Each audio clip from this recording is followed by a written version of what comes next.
In tonight's headlines, President Xi Jinping describes Macau as the cherished pearl of the motherland as he landed for a 3-day visit to mark the 25th anniversary of the city's return to Chinese rule.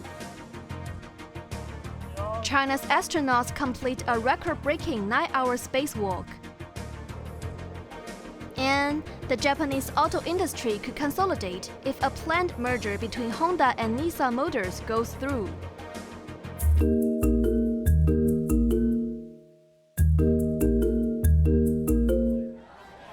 As Macau celebrates the 25th anniversary of its return to Chinese rule, President Xi Jinping arrived in the city this afternoon to mark the occasion.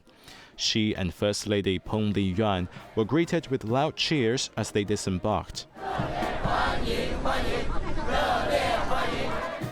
Macau's outgoing Chief Executive Ho Yat-seng, Director of the Hong Kong and Macau Affairs Office Xia Baolong, and Chief Executive-elect Sam Ho-fai greeted Xi on his arrival.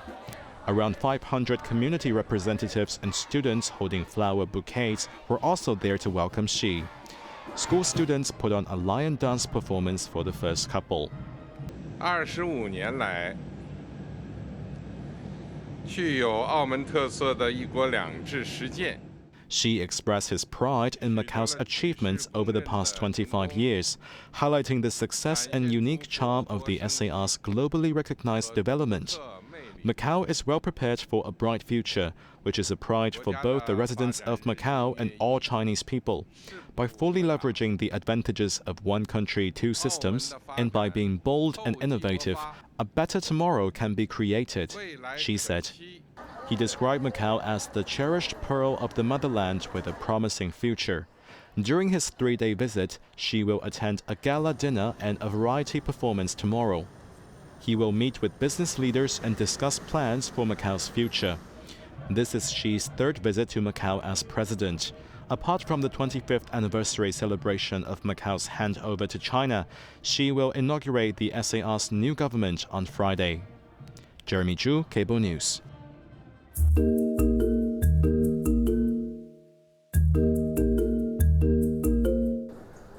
As Macau counts down to celebrate 25 years of Chinese rule, Asia's Las Vegas faces challenges with economic diversification amid the increased regulations on gambling and survival in the post-pandemic era.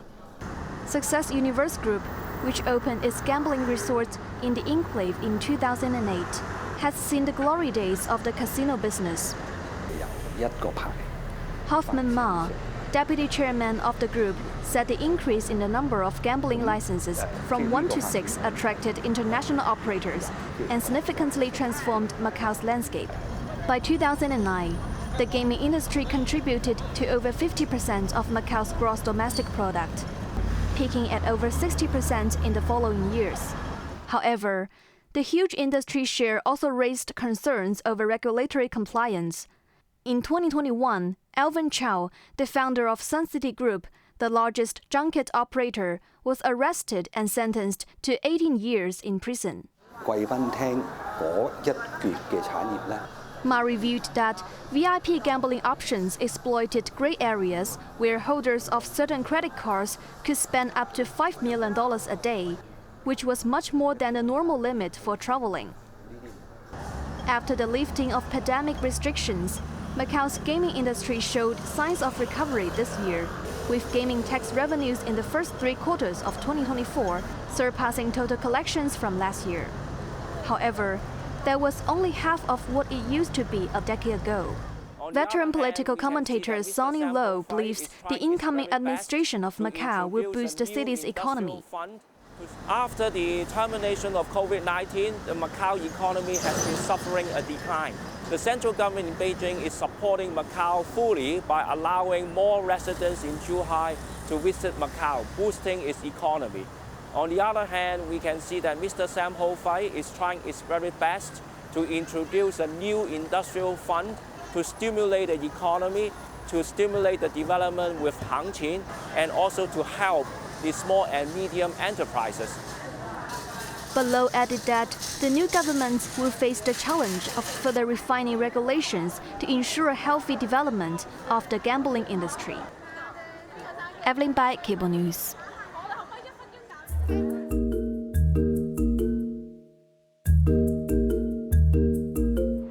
Authorities have explained the 4.3 to 7.5% bus fare hike starting next month, noting that the annual average fare increase for the three bus companies over the past 16 years has been lower than the inflation rate.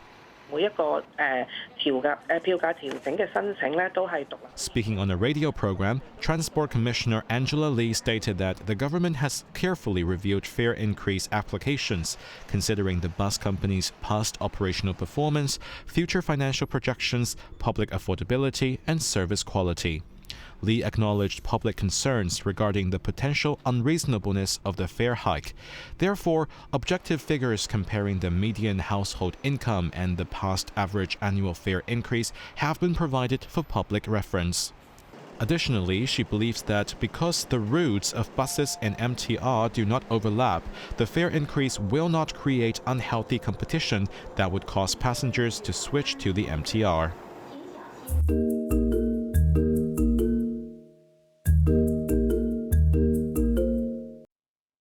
The astronauts aboard the Tiangong space station have successfully completed their first spacewalk, setting a new record for the longest single extravehicular activity by Chinese astronauts at 9 hours.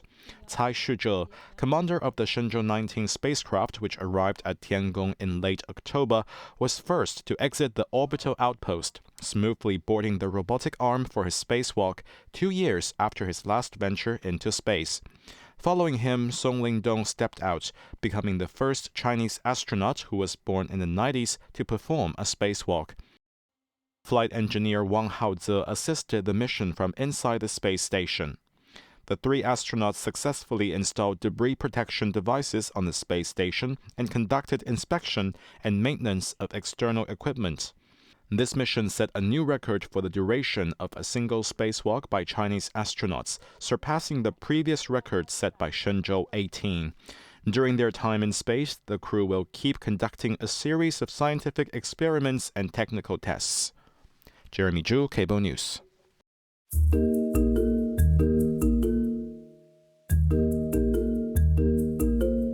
I, Dominic LeBlanc, do solemnly and sincerely promise and swear. Canadian Prime Minister Justin Trudeau is facing the biggest test of his political career, appointing longtime friend and ally Dominic LeBlanc as his new finance chief, following the resignation of Finance Minister and Deputy Prime Minister Chrystia Freeland. She admitted being at odds with Trudeau on over how to respond to U.S. President-elect Donald Trump's threat of tariffs, which could cripple Canada's economy. The stunning move raised questions about how much longer Trudeau can stay on with his plummeting popularity, while he addressed the recent party rules as family fights. Now, like most families, sometimes we have fights around the holidays. But of course, like most families, we find our way through it.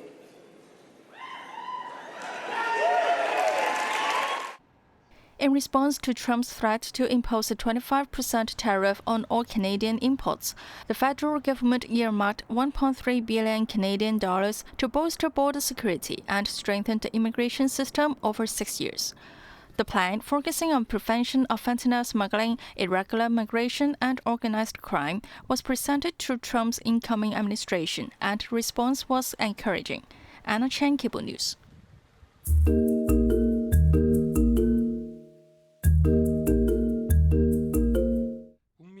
South Korea's impeached President Yoon Suk-yeol failed to appear before the country's corruption watchdog this morning, defying a summons for questioning over his short-lived imposition of martial law.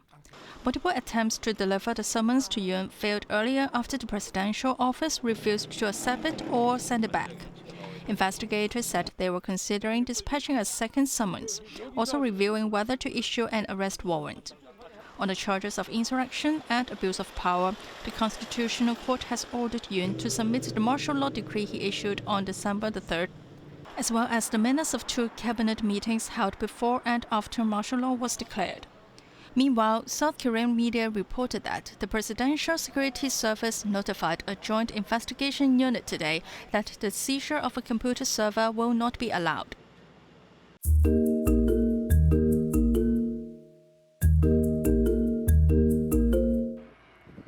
Following the ouster of President Bashar al-Assad, mass graves were uncovered across some parts of Syria.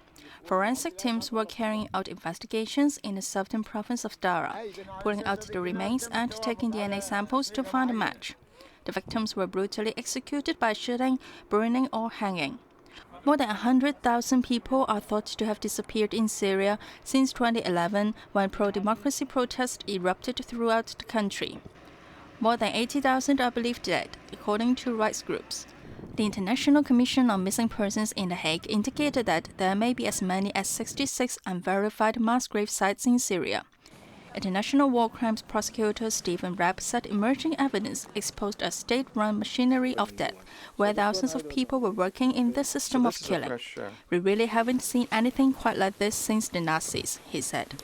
To find the missing persons, the new rebel government administration has set up a designated hotline in the capital Damascus for people and ex-prisoners to identify locations and secret prisons that had been used by the Assad government. While the U.S. government, along with the United Nations, has offered help to gather, collect, and examine the evidence to ensure that the Syrian people can get both answers and accountability. Anna Chan, Cable News.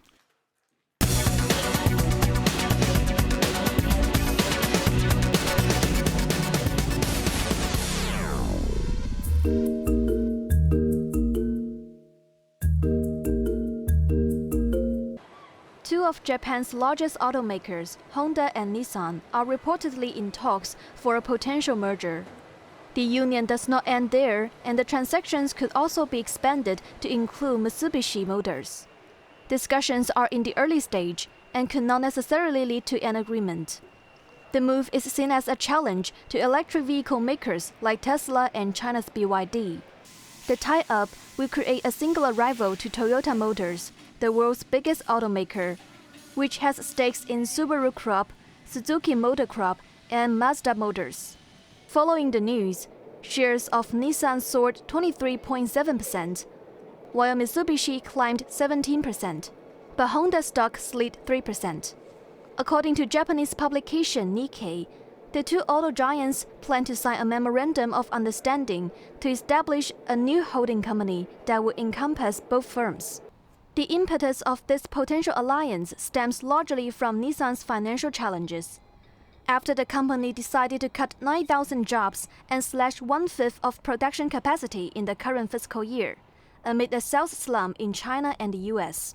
Meanwhile, French automaker Renault, which saved Nissan with a cash injection in 1999, has gradually been reducing its stake in the company, and the latest merger deal could complicate Renault's role in Nissan's future.